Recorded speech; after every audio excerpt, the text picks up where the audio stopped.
આજે આપણે જાણીશું મેલડી માતાની ઉત્પત્તિ કથા।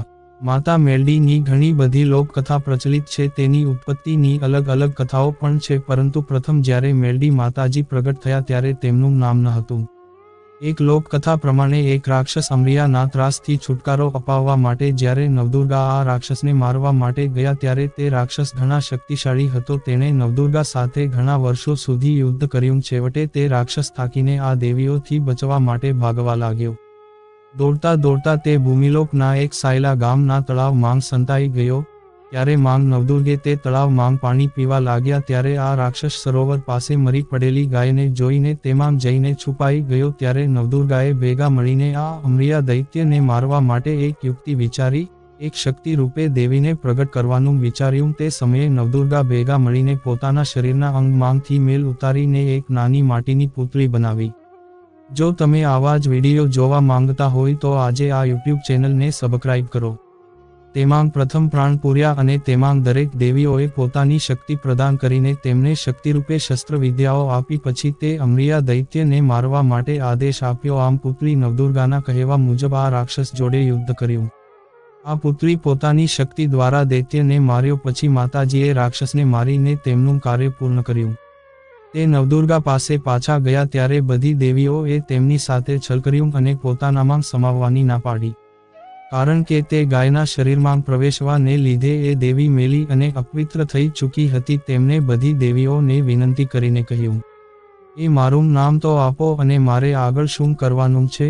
પરંતુ તે પછી બધી દેવીઓએ તેમને દગો આપ્યો અને કહ્યું કે હવે અમને તમારી જરૂર નથી। આથી નિરાશ થયેલી દેવીએ વિચાર્યું કે હવે શિવજી સિવાય કોઈ તેમને ન્યાય નહીં કરે।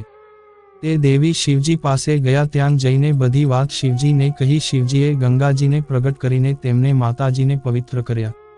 શિવજીએ કહ્યું કે તમે રાક્ષસ સાથેની લડાઈમાં એકલા એ લડત આપી હતી, તેથી આજથી તમારું નામ મેલડી હશે। મેં લડી એટલે હું પોતાના માટે લડી, જેથી તેમનું નામ મેલડી માંગ રાખવામાં આવ્યું। આ મેલડી માતાજીના આજે ઘણા બધા પ્રસિદ્ધ નામ છે। ત્યારબાદ શિવજીએ વરદાન આપ્યું કે તમે જ્યાં રહેશો ત્યાં કોઈ પણ દેવી નજીક નહીં ઊભી રહી શકે। મેલડી માતાજીની સાધના ખૂબ શક્તિશાળી છે અને તેમની શક્તિ સામે જસુની, યક્ષિણી, ડાકણ, ચાકણ, ભૈરવ, વીર, અઘોરી, કલર, વેતાલ, ચુડેલ, જીન જેવી કોઈ નકારાત્મક કે તાકાતવાર શક્તિ ઊભી રહી શકતી નથી। પીર 64 જોગની, 52 પીર, સાત્વિક, રાજસિક, તામસિક, સ્મશાનિક શક્તિઓ તેમની પાસે રહેલી છે। માતાજીના પ્રભાવ આગળ કોઈ ટકી શકતું નથી। એમ કહેવાય છે કે જ્યારે મેલડી માતાજી ઉજ્જૈનથી કામરૂદેશ જઈ રહ્યા હતા ત્યારે 5 પ્રકારના મહાકલાપી સ્મશાન વચ્ચે આવ્યા હતા, જ્યાં તેમને રોકવા ત્યાંની 1200 શક્તિશાળી બલા, સાંતળો અને તમામ ભૂતાવળ તેમને રોકવા આવ્યા હતા, પરંતુ શિવજીના વરદાન સ્વરૂપ ત્યાં કોઈ બી શક્તિઓ માતાજીને રોકી શકી નહીં। એવું કહેવામાં આવે છે કે તે સમયે મેલડી માતાજીએ તેમના હાથમાં રહેલી બોટલમાં એ તમામ જિન્નાત અને નકારાત્મક શક્તિઓને કેદ કરી લીધી। મેલડી માતાજી ફક્ત શિવજીનું સાંભળે છે। કળિયુગમાં તેમના જેવી કોઈ શક્તિ નથી।